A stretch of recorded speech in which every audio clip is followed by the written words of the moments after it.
want to reiterate the goal today. We're going to explore the emotional impact of different positions on the spectrum of climate change, not whether they're actually right or wrong, or whether we feel they're right or wrong. We just want to look at them. And we also want to experiment using an educational model that attempts to engage different types of experience. We're concerned with the process here, how it works, instead of trying to absorb all the content. So now I'd like to introduce Marley Milena, also known as Mila Miller, founder of the group Octagon Creative Exploration. I want to welcome everyone and thank you very much for taking time out of your extremely busy lives to enter into this experiment with us. Most of my work in Second Life has been based on using arts-based processes to express ideas or feeling states, and then applying Gestalt methodologies for exploration. My background is in many arts, in education, humanistic psychology, and organization development. We're approaching the exploration of this emotional issue of climate change using field theory or force field analysis to become aware of what it's like to occupy various positions in this loaded field. Field theory, developed by Kurt Lewin, holds that behavior must be derived from a totality of coexisting factors making up a dynamic field. By exploring these emotional positions along the climate change spectrum, we're looking at forces that either drive movement toward a goal or block movement toward the goal. And we know that even though people have facts, they often make choices and decisions based on emotion. So let's explore these emotional positions and deepen our understanding of them. And this is my contribution to our investigation of the theme. And overall objective is just to raise awareness about what some of these positions are. After we've done our builds and done brief explorations of each position, which I'll facilitate, we'll have a sharing group here in the circle, facilitated by Amy Lenzo, known as Lucida Skytower, sitting opposite me in the other red chair. She's co-founder of the World Cafe and does significant work facilitating online engagement here and abroad. I met her in Second Life, and it turns out she knew Bob, sitting to my left, known as Eldon Jefferson in Second Life, who works on mapping what are called social messes, works at H-STAR, Human Services and Technologies Advanced Research Institute at Stanford University, and is the author of numerous books and articles and has an extensive website of information. His recent and current work has focused on the issues of sustainability. To my right is Maureen O'Hara, known as Beldon in Second Life, also fairly new to Second Life. She's a psychologist, a senior educator, researcher, and author of a book called Dancing at the Edge, which, if you watched her video, her remarks were focused on. She's interested in providing guidelines for the skill sets of the people of tomorrow to be able to handle these unprecedented so-called social messes. I've known both of these remarkably productive people for over 40 years. And later, you'll be interacting directly with them. When we finish with the sharing circle, there'll be a Q&A and time for Eldon and Beldon to answer your questions or further elucidate what they're doing.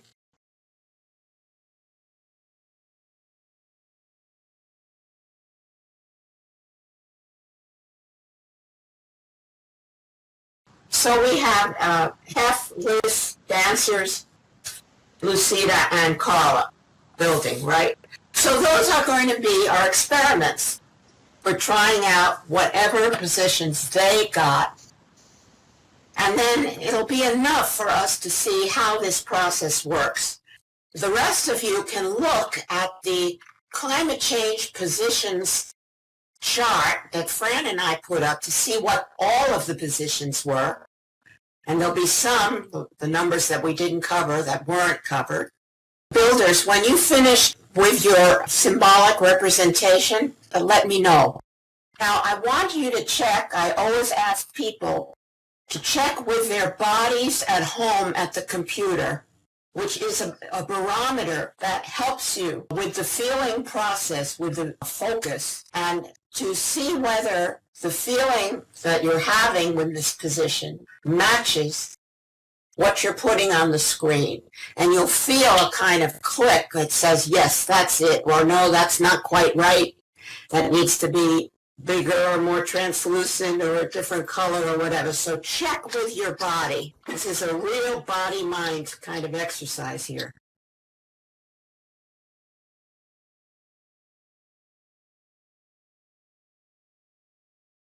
We're going to start with lists. What I'm going to ask you to do, once Liz and I have explored this position a bit, if anyone else can add to the emotional argument of that position, then you step on the platform with her and give your part of the argument. Okay? And then we'll move on to the next one, if whoever wants to speak more from that position. And then we'll go on to the next one, and the same thing will happen. Okay, Liz, please state the position in our language for us. I don't think there's any problem. Disasters have occurred periodically throughout history. Way too much concern about this. Is that okay? There are several parts to this object. So I want you to actually start to role play pieces of your object. Speak to us as those aspects of this position. I'm going to move into the object. This is how I built it. Okay, I'm first of all, right now, I am inside my object. Okay, and I can't see anybody or anything except the object. So to you, the object, you are extremely, you are your sun, your springtime green. When I look at you, I don't see anything except green. Everything looks fine to me in here.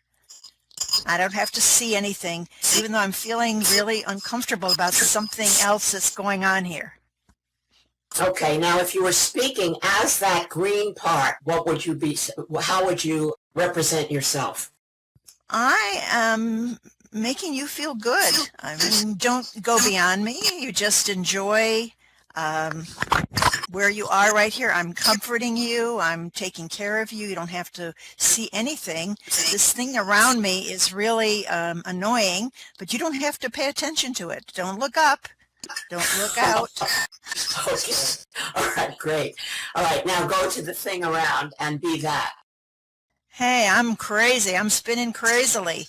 I'm out here and you're not paying attention to me. You just control, you cover her, you control her, you don't let her pay attention to me. I'm here though, you can't get rid of me.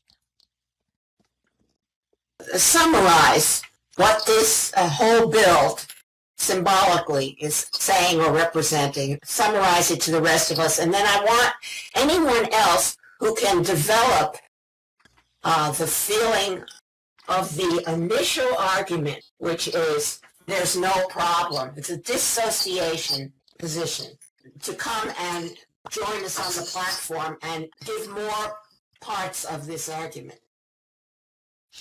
So this inside here, if I stay inside this nice little place that's very beautiful and green, I don't have to think about anything. Everything feels fine, except there is this niggling feeling I have that there's something sort of out of whack or crazy around it somehow, but I don't want it to feel it or see it. So I'm going to stay inside here, which is a little constricting now that I think about it. Nobody else can really fit in here. but this is my solution to the whole subject. Okay, wonderful. Okay, if anyone else can amplify this position, come onto the platform and say it. You know, for instance, I could say, I hope I can stay in here for a long time and just not be bothered with anything out there. So I would say everything will be taken care of. It will all be all right. You've got this little niggling thing going on, but don't worry about it. Everything's going to be fine because that's the way it's intended to be. Okay, thank you. All right, so let's go now move to another position. Dancer's position is procrastination. The position written on the chart is what's the big rush? I am aware that something might need to have my attention as well, but I'll just take my time to get to it when I can. Most importantly, I need to finish the meditation. But then there's this feeling that there's something else I should be doing, but gosh, I really think maybe not right now, maybe later. So if anyone else wants to amplify that position, just stand on the platform and... Just come meditate with me. Okay, Liz, do you have another amplification of this? Yeah, I'll think about it I'll think about it later.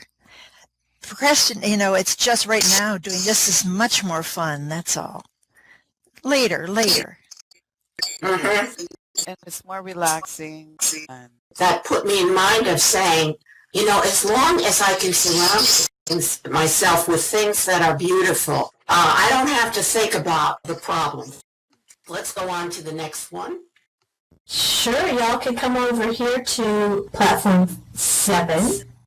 And this position is, don't ask me to restrict my individual freedom. And I want to let you know that I work really hard trying to make a living and take care of my family. I'm exhausted, and when I have the opportunity to take a break, I want my freedom. I want to get in my car and ride. All this talk about climate change and fossil fuels, it just feels like a straitjacket on my life. And if I paid attention to it, I wouldn't be able to participate, take advantage of the most relaxing thing in my life, which is to just get in my car and go. I live in America, darn it. I have the right to happiness, and this is what makes me happy. Wonderful. Okay, do people want to add to that argument or that feeling state?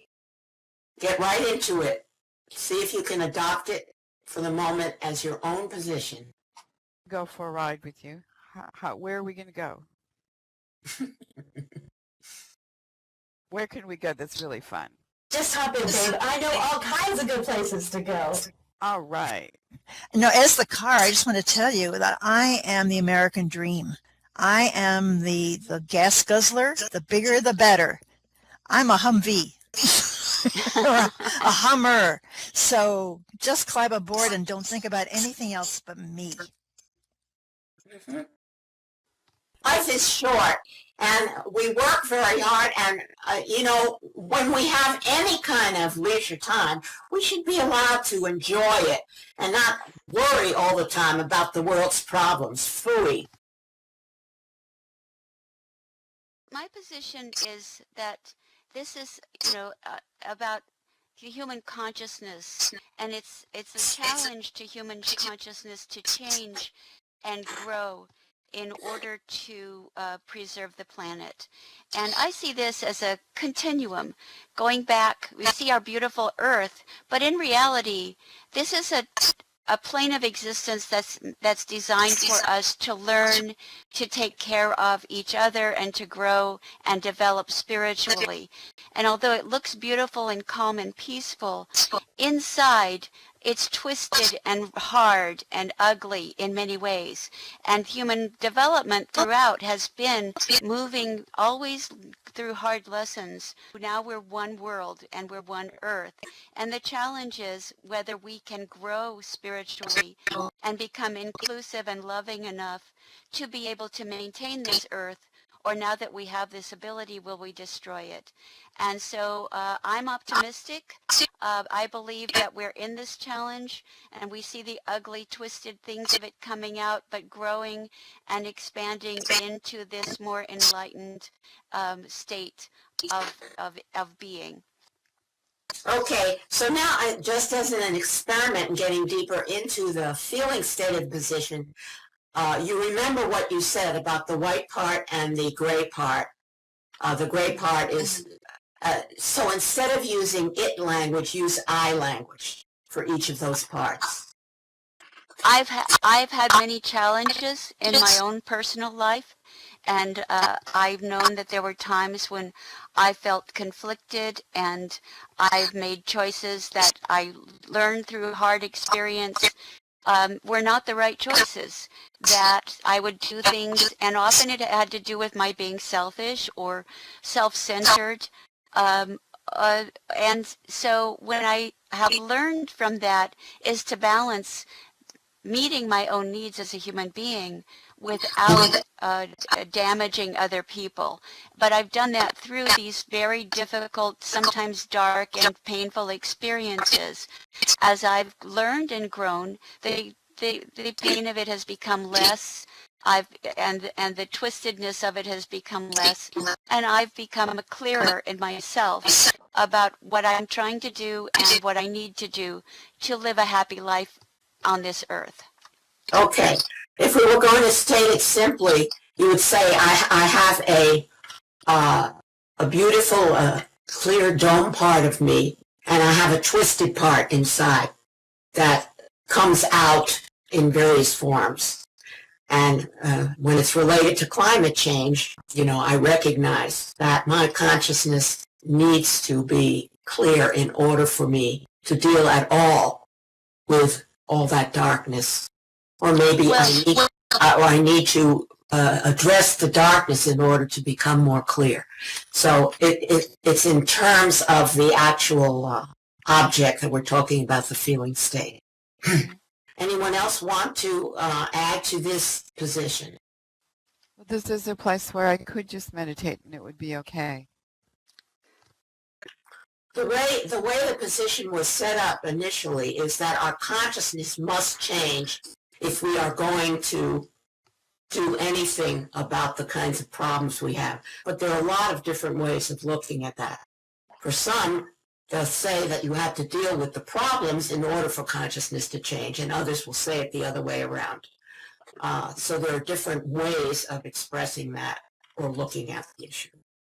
Stand in the place of wholeness and remind us all that we are connected. Nothing happens anywhere that is not connected to the whole.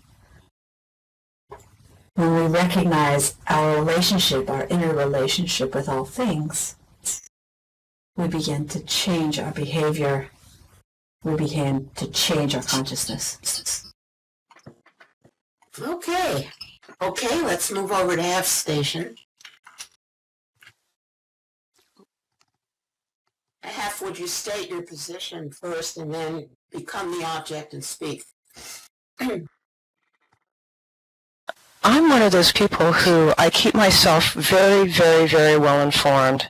I donate to causes that I believe are going to contribute to the well-being of the planet. And one of the things I do right where I am, wherever I am, is that I recycle. So that's my position. I think that everyone needs to do that. And I'm very proud of the fact that I do that. And I can't understand, frankly, when people like my neighbors or people in the vicinity don't do that, because local action is so very terribly important, as we know. That's my position in a nutshell. Well, it's not a nutshell. It's some other kind of shell. Right. Okay, so now see what happens if you speak from whichever part calls to you first, the white inside or the translucent around it. What's calling to me is, first of all, is the place that I'm standing in. And it feels like, essentially, it feels like a tower. It feels like a place that's rather pure. And it is also transparent. People can see what I'm doing, and I can ask other people what they're doing. Can you all see that Hef is inside the white structure in the center? Can you see her? Yes. If you can't, then you move around because you can see her quite easily from this position, from the back. And in fact, I probably should be, let's see what I've got here. I probably should be flying, because I have a very high elevated viewpoint here. I have access to information. I realize not everybody does, but that's extremely important. I inform myself about what's going on, and I have a very lofty viewpoint, I would say. So what I'm looking around at is, I'm looking around at filth, essentially. The water's bad, the earth is bad, and people are not being proper stewards of it. And what I'm trying to create is something that is essentially a beacon of rational behavior within all of this mess. Okay, so the feeling state is pride. Very much, yes. Yeah. And Okay. I can't understand why other people, why not everyone would have this point of view. It doesn't make any sense to me at all. Okay. All right. Does anyone want to amplify on this? I was just going to agree with you. I think other people are really stupid, in fact. And I get so annoyed at them. I think they're stupid and evil for having any other point of view than this one. I think that we're all really busy. We work really hard, and doing what we can is enough. We've changed our lifestyles. We're taking care of business. We're donating to organizations whose job it is to look after stuff that we're too busy to do. So I don't think we need to do more. That's exactly what I would say. We're doing all that we can. I don't know. I don't think we really have much capacity to change anything else, and so this is all that we can do. And so there. If everyone did what we do, this would be a different place. We could all be on that big pillar together up there. That looks really Yeah, good. right. Way up there. We certainly could. We could. Right. Okay. Beldon, are you around? Have you been able to follow all these positions to hear, okay, and Yes, to follow, I have. follow what's going on? I thought that you might also, as our resident psychologist here, have some comments that you'd like to make about this way of exploring these states. Yes. Two things that struck me. One was how the different positions allowed for a much more subtle and nuanced and multi-layered exploration of what probably feels like contradictory feelings in tension, feelings that in some ways are contradictory. So putting them out there into these different positions allowed them each to have their own voice and to have their own place in the conversation, which made them clearer and made the implications of them clearer and made it really brighter to understand the positions. What I didn't see yet was any dialogue between the positions as they relate to each other, because they're really, many of them are dynamically contradictory to each other and clearly set up a kind of tension which, as the whole, ends up being pretty anxiety-provoking, I would think. We didn't think we'd have time for that, but of course that is that's the next logical thing. Would there be two positions here that you would choose to dialogue with each other? Yeah, it's the me first versus greater good. If we move away from denial and assume that we are really conscious of the conflict, I guess it would be between me first and the greater good. So the meditation position and don't ask me to restrict my individual freedom. It might be more 11. Yeah, it might be more 11. Okay, all right. So will some people come over to that one? Here we are. We're looking across at the red car, and the red car is looking across here at us. Now, suppose these two positions were going to dialogue. Carla, just start us off. Represent this position to that one. To me first. I think that spiritually we are all united. We're all in this together, and this is a challenge for us individually and as a species to rise above some of our, more darker sides to become more enlightened beings. And we can only do that by thinking about each other and the earth and working together collaboratively. Lucita, you just respond. So sure, I'm all up for that as long as my choices aren't impinged upon, and I can still live my life the way I need and want to live my life. Okay, so now, if anyone else who's standing in that position has something you want to say to that other position, say it now, and then I'm going to have everyone change places. I do have something to say on behalf of this position, and it has to do with spirituality too. I'm a firm believer that God created this earth in 7 days, and that it was given to mankind to use. So I would like you to understand better that this for me is actually at the very basis of it, a spiritual attitude. Oh, on this side, I would amplify something to say that if you can involve your belief in a bigger picture, you don't have to give it up. You just learn it well enough to express it from yourself and then find it where it can go into this large picture. There's no reason you have to destroy it in any way because it's an individual idea. You just, like the stars in the sky, each one is very bright, and you bring them together and they make a whole beautiful galaxy. Well, I'd just like to say did that make sense to you, or do you want to debate it? Well, I would say that that's your position. That's what you think. And so I don't know why you're trying to impinge on what I think. And if I have a different belief, then I think you should respect that and just back off. Would you please change places now? You go over to the other platform, and you need to empathize with that position. The me first position. Suppose this were your position. How would you express it? Well, over here I'm a star. Just one. I'd also say that, this is the way all innovations, all growth and development have come out of the creativity of individuals. And allowing individuals to express themselves in the way that's most important for them is really part of everything, all the progress we've ever made.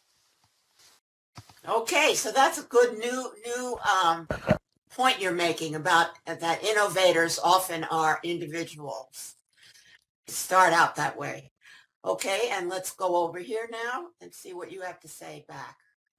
From this position, I almost feel as though I'm speaking for the entire planet that has a consciousness, and I realize that that's a very, very difficult idea to communicate with people who have a very, very different kind of spiritual cosmos that operates for them in their deepest and most sincere beliefs. And I wonder if one of the places of common ground that we can get to is thinking about what we do share in common, which, for example, is our love for our families and our children and our concerns about what kind of an existence they're going to have, regardless of whatever projections or arguments or anything else. What is it that we want our children to have? What kind of good life do we want for our children and their grandchildren and their children to have? Where can we come to some kind of common feeling about what we share in that respect? Excellent. So that's another new facet that you're bringing out